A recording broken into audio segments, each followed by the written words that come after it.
indicates to me that I have a mandatory duty to enforce. It says, shall enforce this duty and impose upon the party or attorney in breach of this duty an appropriate sanction, which may include, but is not limited to, lost earnings and unreasonable attorney's fees.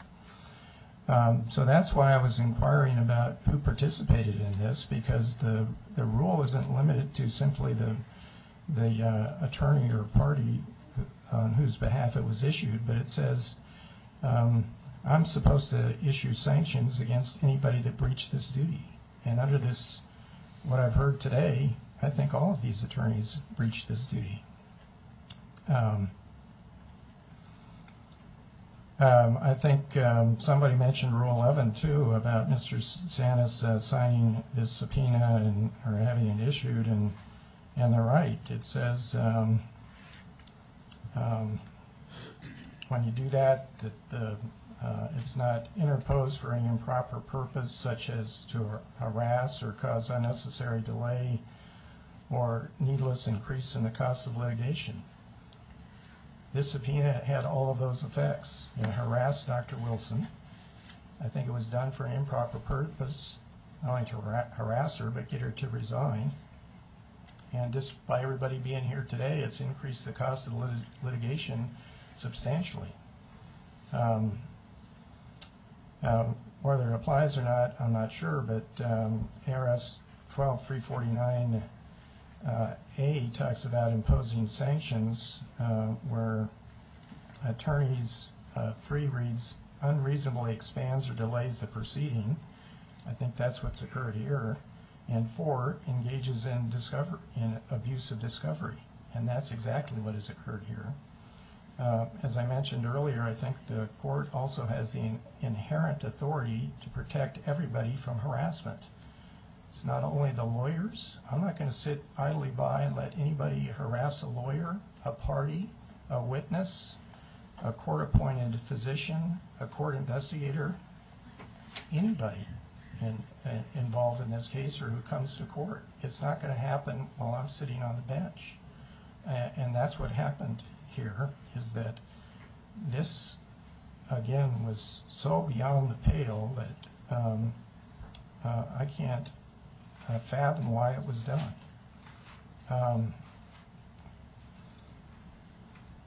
So to answer Mr. Shumway's question, I do have it here. I'm going to order that Bradford Lunn and Sabrina Lovejoy shall appear for an interview by the court investigator, and he picked December 9, 2010 at 10 a.m., and you can work out the details of where that's going to occur, because frankly I'm not sure. I have a recollection that Mr. Shumway is correct that he wanted that to occur at Bradford's house, and when that investigation occurs, he is to be given access to all the financial records that he's requested to look at.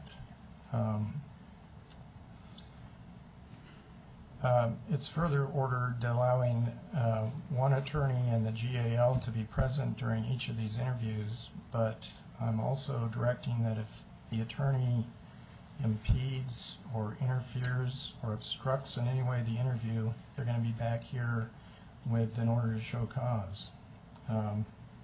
If the court investigator advises me that the attorney did to the slightest degree impede, interfere, or obstruct the interview, you can plan on coming back here and answering to me. I'm also ordering that Dr. Weinstock be given access to any requested financial, medical, educational, business, vocational, and any other category of records that he requests in order to complete his evaluation. Requests shall be complied with within 3 business days of the request being made. As far as the sanction part of this hearing, I'm going to take that under advisement. I want to think about it a little bit. I would ask, though, Mr. Murphy, perhaps you can give me a ballpark estimate of the expense to your client of filing this motion to confirm the appointment of the examining physician, reviewing these other pleadings that were filed in regard to that, and also attending the hearing on Monday and today. And you can do that in a pleading to me that's submitted a little bit later. You don't have to do that today, but I need either a good estimate, or you can file an affidavit of attorney's fees regarding that. As far as scheduling, as I said, I want to get a status report from Mr.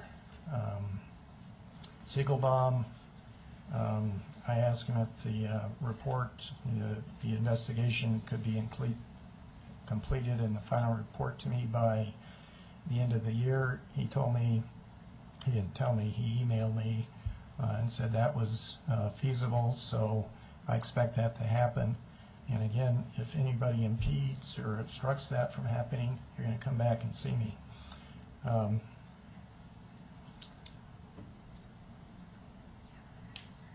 So we're adjourned. Thank you.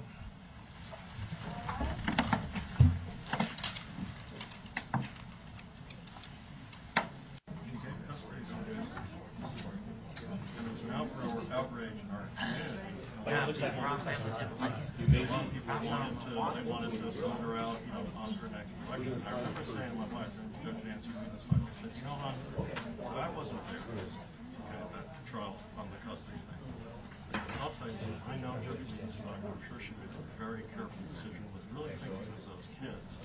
Yeah. And he had been acquitted. No, we're not. Yeah. All rise.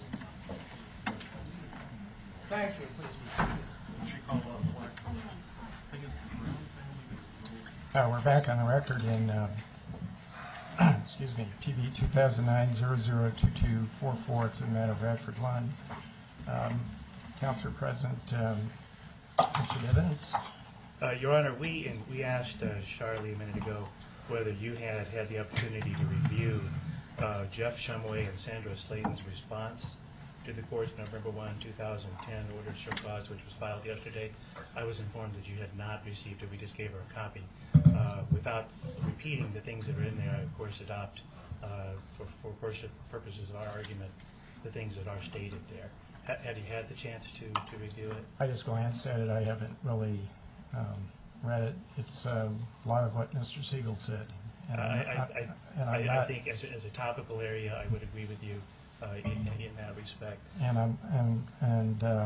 And for reasons that I'll tell you in a few minutes, I'm not accepting that. And plus, I don't think this joint litigation agreement is a basis to prevent the court from determining who the culprits are and determining whether there was a joint agreement essentially to abuse the discovery process. So, may I make my remarks and then yeah, just a second. And then follow that up?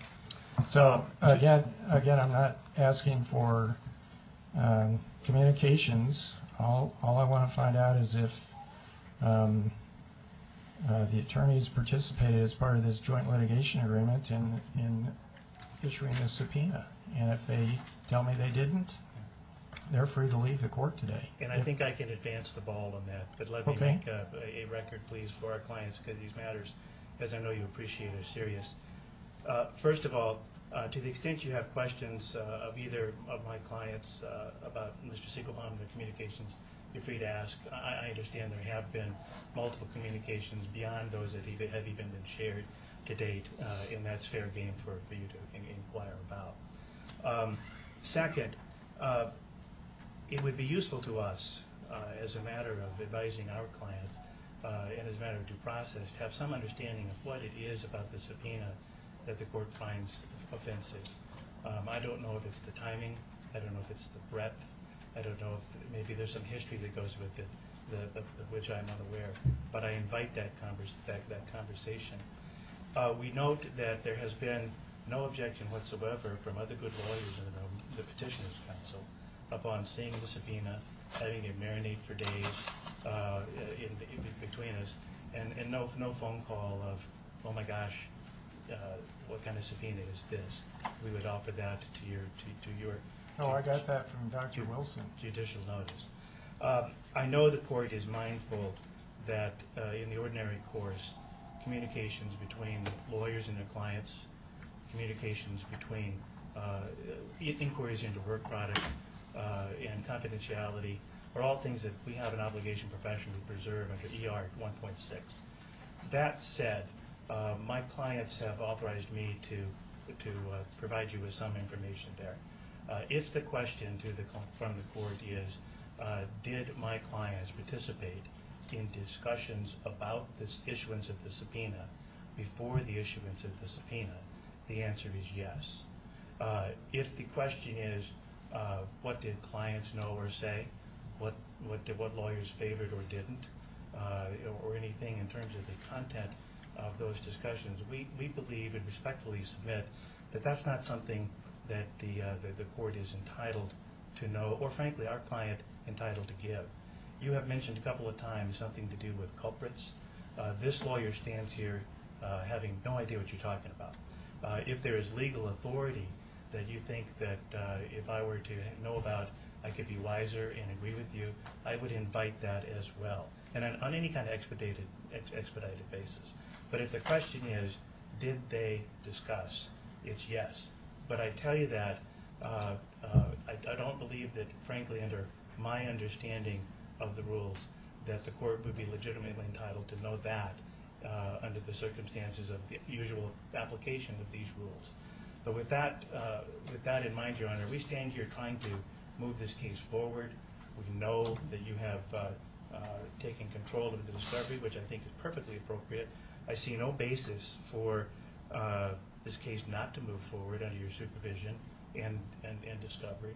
And if the question is sanctions on the subpoena, we're happy to address what we think the pros and cons of that subpoena are. But I gather that's something that you do not wish to hear further from us on.